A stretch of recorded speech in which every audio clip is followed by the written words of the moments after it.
Hello everyone, we're getting ready to start a new week. Now we're going into the book of Judges.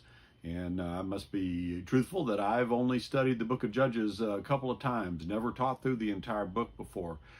So this is an interesting read for me, trying to pay attention to exactly what's going on. First three chapters, what we're going to look at tonight.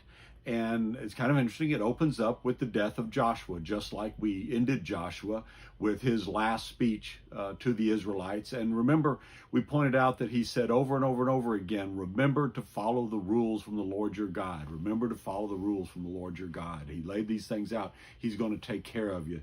And when we get into chapter 1, we see that the people actually do continue on, and they seem to be doing pretty well.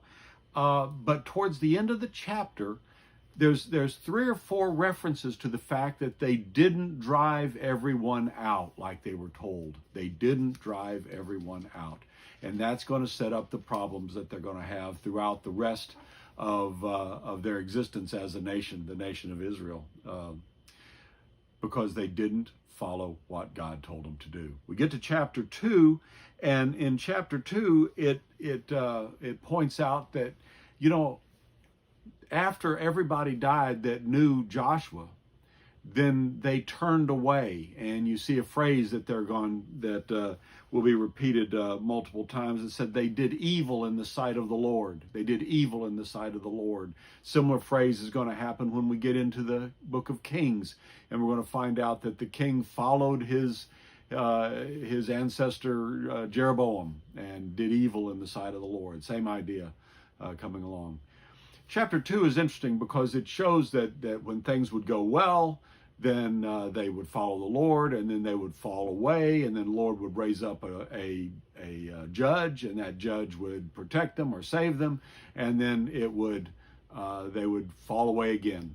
And they have this cycle over and over and over again, and that cycle is the most important thing we're gonna see.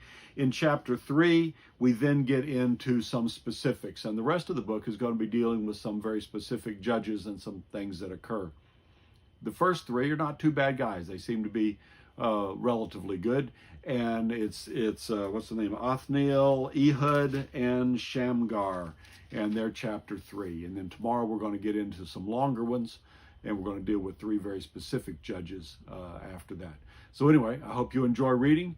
This is a little bit of a tough book. That's pretty violent. The things they did are pretty evil. And so this one's not quite the kids' stories like some of the ones we've read before. So anyway, I hope you enjoy. God bless, and see you again tomorrow.